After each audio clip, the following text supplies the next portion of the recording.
This is Revathi. Welcome back to అందమైన కథల పొదరిల్లు.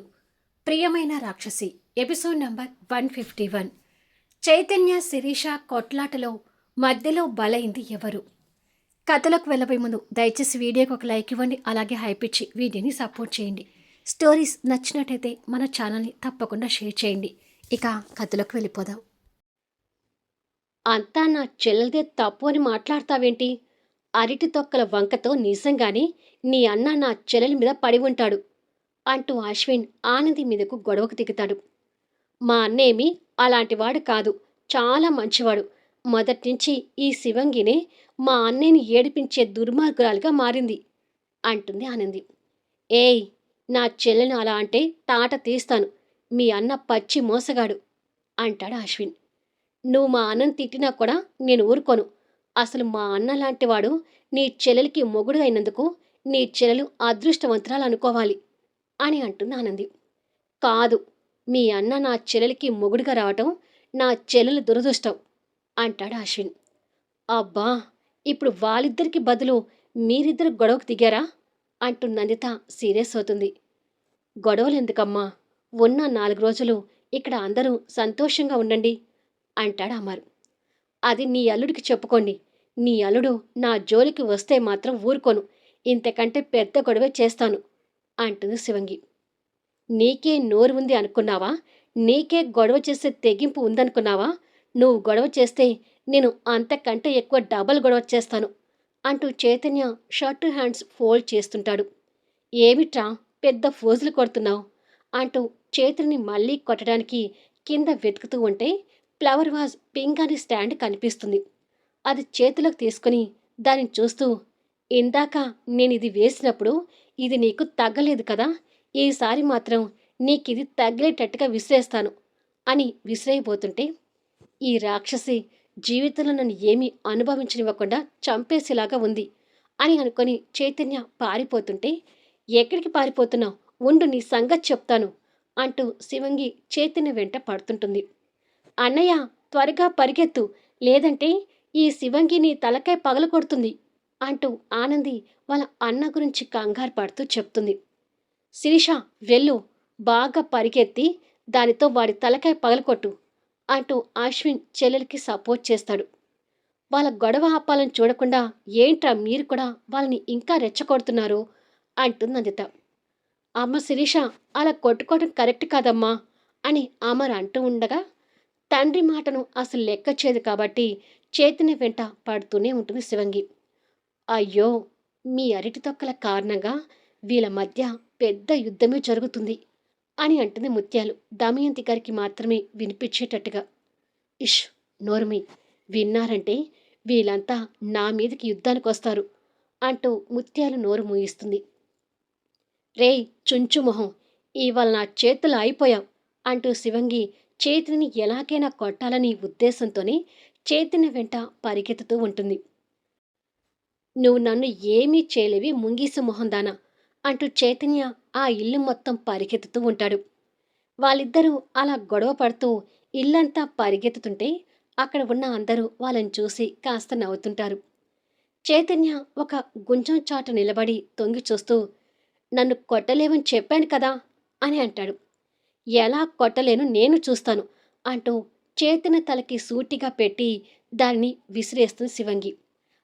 అది గాలిలో ప్రయాణిస్తూ వచ్చి చైతన్యకు తగిలేలోపు చైతన్య తప్పుకుంటే అప్పుడే లోపలికి లగేజ్తో ఎంటర్ అవుతున్న జితేంద్రకి అది తగులుతుంది. అబ్బా అంటూ మరుక్షణమే జితేంద్ర చేతిలో ఉన్న లగేజ్ వదిలేసి తల పట్టుకుంటాడు. జితేంద్ర రావటం, అది జితేంద్రకి తగలటం శివంగితో సహా అందరూ చూసి అవాక్కవుతుంటారు.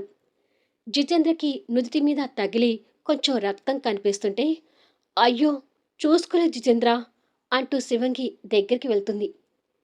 ఈ చుంచు మొహానికి ఆ ముంగీస మొహానికి మధ్యలో ఈ ఊసరవెల్లిగాడు వచ్చాడేంటి అని చైతన్య తిట్టుకుంటూ ఉంటే శివంగి కాస్త కంగారు పడుతూ, ఇలా కూర్చో అంటూ జితేంద్రని అక్కడ ఉన్న చైర్లో కూర్చోబెడుతుంది. జితేంద్ర కూర్చొని, ఏంటి శిరీష, రాగాని నాకిలా సన్మానం చేశావు అని అడుగుతా జితేంద్ర. అది చైతన్య కోసం విసిరేస్తే నీకు తగిలింది అంటుంది శిరీష. అవునా అని జితేంద్ర దెబ్బకు బాధపడుతూనే చైతన్య వైపు చూస్తాడు. అప్పటికే చైతన్య వాడి రాకని ఒక పురుగులాగా చూస్తుంటాడు. అయినా పిలవని పేరంటానికి వచ్చినట్టుగా నువ్వేంటి జితేంద్ర మా ఊరొచ్చావు అని అడుగుతుంది ఆనంది దగ్గరికి వెళ్ళి. అవును జితేంద్ర, ఏంటి సర్ప్రైజ్ అని అడుగుతుంది శిరీష కూడా జితేంద్ర రావడం తెలియక. అంటే నువ్వు కూడా పిలవని పేరంటానికి వచ్చానని నన్ను అవమానిస్తున్నావా శిరీష అని అడుగుతాడు గాయాన్ని పట్టుకుంటూ. ఆ ఉద్దేశంతో కాదు, నువ్వు వస్తున్నట్టుగా నాకు ఇన్ఫర్మేషన్ లేదు కదా అంటుంది శిరీష. ఎప్పుడూ సిటీలో ఉండే నాకు కూడా పల్లెటూరు చూడాలనిపించింది, అందుకే ఇలా వచ్చాను అంటా జితేంద్ర. పల్లెటూరు చూడాలంటే ఈ దేశంలో చాలా ఉన్నాయి కదా, మా ఊరు ఎందుకు రావాలి అంటూ బామ్మగారు జితేంద్ర రాకని ఇష్టపడక దెప్పి పొడుస్తుంది. అమ్మా, అలా మాట్లాడకు, వచ్చిన అతిథికి గౌరవం ఇవ్వటం మన ఇంటి మర్యాద కదా అని అమర్ దగ్గరికొచ్చి, దెబ్బ బాగా తగిలిందా జితేంద్ర అని అడుగుతాడు. బాగానే తగిలింది అంకుల్ అంటూ దెబ్బ మీద చేయి తీసి చూసేసరికి కాస్త రక్తం కనిపిస్తూ ఉంటుంది. బాగా అయింది వీడికి అని చైతన్య మనసులో కసి తీరా తిట్టుకుంటాడు. చైతన్య తిట్టుకుంటున్నాడని జితేంద్ర కూడా మనసులో అర్థమై, ఈ దెబ్బ వంక పెట్టుకొని శిరీషాని నాకు దగ్గర చేసుకోవాలి అని అనుకొని, డాక్టర్ అయ్యుండి నాకు గాయమైతే అలా చూస్తూ ఉంటావేంటి శిరీష, ఫస్ట్ ఎయిడ్ బాక్స్ తీసుకొచ్చి త్వరగా నాకు ట్రీట్మెంట్ చెయ్యి అని అంటాడు. దుర్మార్గుడా, ఇప్పుడు నా ముందే నా పెళ్ళాంతో ట్రీట్మెంట్ చేయించుకుంటావా అని చైతన్య మనసులో తిట్టుకుంటాడు. సరే అని శిరీష లోపలికి వెళ్ళబోతుండగా బామ్మగారు తన చేయి పట్టుకుని ఆపి, ఈ మాత్రానికి ఫస్ట్ ఎయిడ్ బాక్స్లో ఎయిడ్స్ బాక్సులు ఎందుకు అని, ముత్యాలు, మన పెరట్లో ఇలాంటి గాయాలు తగ్గటానికి చెట్టు ఉంటుంది, ఆ చెట్టు నుంచి 4 ఆకులు కోసుకొనిరా, నేను రసం తీసి గాయం మీద పెడతాను అని అంటుంది. అది విని జితేంద్ర ఫేస్ ఏదోలా పెడితే చైతన్య సంతోషపడుతూ, అది మా బామ్మంటే అని అనుకుంటాడు. ఇదేంటి, శిరీషతో ట్రీట్మెంట్ చేయించుకోవాలని నేననుకుంటే నా ప్లాన్కి ఈ ముసలావిడ ఎసరు పెట్టేలాగా ఉంది అని అనుకుంటా జితేంద్ర. అది మంట ఉంటుందేమో అత్తయ్య అంటుంది నందిత. మంట ఉన్నా వెంటనే తగ్గుతుంది, త్వరగా వెళ్ళి తీసుకురా ముత్యాలు అంటుంది బామ్మగారు. అసలు ఈ జిత్తులు మారిన నక్క ఇక్కడికి వచ్చాడు అంటే మా శివంగిని చైతన్య బాబుని విడగొట్టడం కోసమే కావచ్చు. మంట ఉంది అంటే ఇంకో 4 ఆకులు ఎక్కువే కోసుకొస్తాను అని ముత్యాలు మనసులో తిట్టుకొని పెరట్లోకి వెళ్తుంది. పెట్టబోయే పసరకి జితేంద్ర ముందే భయపడుతూ, మంట ఉంటుందని నందిత ఆంటీ చెప్తుంది కదా బామ్మ, ఎందుకొచ్చిన బాధ, శిరీషాని ట్రీట్మెంట్ చేయనివ్వండి అంటా జితేంద్ర. అవును బామ్మ, మేము డాక్టర్లమై ఉండగా ఈ పసరమంతెందుకు అంటుంది శిరీష. ఏం, డాక్టర్లైతే పసరమందు వాడకూడదని మీ డాక్టర్ బుక్లో ఎక్కడైనా రాశారా అంటూ బామ్మగారు కూడా కోపంగా దీర్ఘాలు తీస్తుంది. అది కాదు బామ్మ అని శిరీష అడ్డు చెప్పబోతుంటే, బామ్మ చేసే వైద్యానికి తొందరగానే తగ్గుతుంది శిరీష, నువ్వు వర్రీ అవ్వకు. చిన్నప్పుడు ఆడుకుంటూ నాకు చైతన్యకి ఆనందికి ఏమైనా దెబ్బలు తగిలాయంటే ఇలాగే బామ్మ పసర వైద్యం చేసేది, వెంటనే గాయాలు తగ్గేవి అంటాడు అశ్విన్. అవునాయమ్మా, నాకేమీ గుర్తులేదే అంటుంది ఆనంది ఆలోచించుకుంటూ. నీకవన్నీ గుర్తుంటే మనకి ఈ పాటికి ఓ పిల్లో పిల్లగాడో పుట్టేవాడు అని మనసులో నిరుత్సాహపడుతుంటాడు అశ్విన్. మా బావకి అన్నీ గుర్తున్నాయి, పాపం నాకు నా చెల్లెలకి ఏమీ గుర్తు లేకుండా పోయాయి అని చైతన్య బాధపడుతుంటాడు. పసరాకు మంట ఉన్నా వెంటనే తగ్గిపోతుంది జితేంద్ర, ఆ పసర వైద్యమే చేయించుకో అంటాడు అమర్. ఇదిగోండి పెద్దమ్మగారు అంటూ ముత్యాలు తన చీర కొంగులో ఇన్ని ఆకులు తీసుకొచ్చి బామ్మగారికి ఇస్తుంది. ఆ ఆకులు చూసి జితేంద్ర భయపడుతూ, ఛ, రాగానే శకునం బాగుంది, శిరీషతో వైద్యం చేయించుకోవచ్చని నేననుకుంటే ఈ బామ్మగారు నన్నిలా నిరుత్సాహపరుస్తుందేంటి అని అనుకుని ఏడుపు మొహం పెడుతుంటాడు. జితేంద్ర రావటం ఇష్టం లేని బామ్మగారు ఆకుని అరిచేతుల్లో పెట్టుకొని కసితీరా గట్టిగా నలుపుతూ దగ్గరికొస్తుంది. అది చూసి చైతన్య సంతోషపడుతూ, నీకు అంతే కావాలి జితేంద్ర. లేకపోతే పిలవని పేరంటానికి ఇక్కడి దాకా వస్తావా? నువ్వెందుకొచ్చావో నాకు తెలీదనుకున్నావా? అని అనుకుంటాడు. బామ్మగారు తన 2 చేతుల సందులో ఆకులు పెట్టి నలుపుతుంటేనే జితేంద్ర బామ్మగారి చేతి మూమెంట్స్‌కి భయపడుతూ, "ఆ రసం పెట్టించేది ఏదో శిరీషతో పెట్టించండి బామ్మ" అని అంటాడు. దాని మొహం ఇంగ్లీషు మందులకి అలవాటైన ఆ చేతులకి ఈ పసరు మందుల గురించి ఏం తెలుసు? నన్నే పెట్టనివ్వు అంటూ బామ్మగారు జితేంద్ర వెనక్కి వచ్చి మెడకాయ దగ్గర ఒక చెయ్యి బలంగా వేసి గట్టిగా పట్టుకొని తలకాయని వెనక్కి వంచి ఆ పసర ముద్దని అంతకంటే గట్టిగా గాయం మీద పెడుతుంది. ఆ మరుక్షణమే ఆ పసరు మంటకి తట్టుకోలేని జితేంద్ర గావు కేక ఆ ఇల్లు టాపు లేచిపోయేటట్టుగా వినిపిస్తుంది. ఆ కేక వినలేక అందరూ చెవులు మూసుకుంటారు. కనీసం ఓ 10 నిమిషాల వరకైనా ఆ పసర మందుని జితేంద్ర గాయం మీద పెట్టి తీసేసింది. అప్పటికి కానీ జితేంద్రకి కాస్త మంట తగ్గుతూ, అమ్మో బామ్మ, నీ ట్రీట్మెంట్ నరకంగా ఉంది అని అంటాడు. ఏడ్చావులే బడుద్దాయ్. ఈ డాక్టర్లు ఇంగ్లీష్ మందులు రాకముందు ఈ పసర వైద్యాలే మనుషుల్ని బతికించాయి అని చెప్పి, ఇక అందరూ వెళ్ళి స్నానాలు చేయండి. రెండో రోజు అమ్మవారి గుడి దగ్గరికి వెళ్ళొద్దాము అంటుంది బామ్మగారు.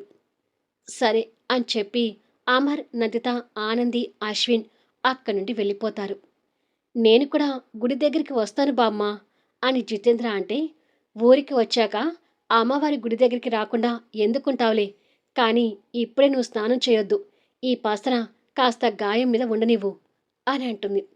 సరేలే బామ్మ అంట జితేంద్ర. ముత్యాలు, నాకు వేడి నీళ్ళు పెడుతూ పదా, నేను కూడా స్నానం చేసి పూజ దగ్గర కూర్చోవాలి అంటూ బామ్మగారు వెళ్తుంటే బామ్మగారితో ముత్యాలు కూడా జితేంద్రని కోపంగా చూస్తూ వెళ్తుంది.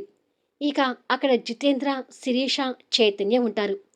శిరీష అక్కడి నుంచి వెళ్ళబోయి కాస్త దూరంగా ఉన్న చైతన్యని చూసి తర్వాత జితేంద్రని చూస్తుంది. తర్వాత చైతన్యని చూసి, నేనిక్కడికి వచ్చిన దగ్గర నుంచి నన్ను తెగ ఏడిపిస్తున్నావు కదా చైతన్య, ఇక జితేంద్రని అడ్డు పెట్టుకొని నీతో ఇక ఆడుకుంటాను చూడు అని అనుకొని చైతన్య ముందే కావాలని నటిస్తూ, నొప్పి ఎలా ఉంది జితేంద్ర అంటూ జితేంద్ర మీద ప్రేమ కారిపోతున్నట్టుగా దగ్గరికి వెళ్తుంది.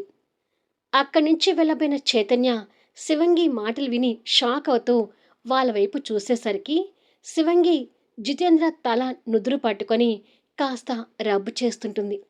అది చూసి జితేంద్ర సంతోషపడుతుంటే చైతన్య మాత్రం షాక్ అవుతూ చూస్తుంటాడు. బాగా నొప్పిగా ఉంది శిరీష, నొప్పి అస్సలు తట్టుకోలేకపోతున్నాను అంటూ జితేంద్ర ఉన్న బాధతో పాటు ఇంకాస్త బాధ నటిస్తూ చెప్తుంటాడు. శిరీష ఓ కంట చైతన్యని చూస్తూ, అయ్యో, ఇదంతా నా వల్లే, అనవసరంగా నేను బాధ పెట్టాను.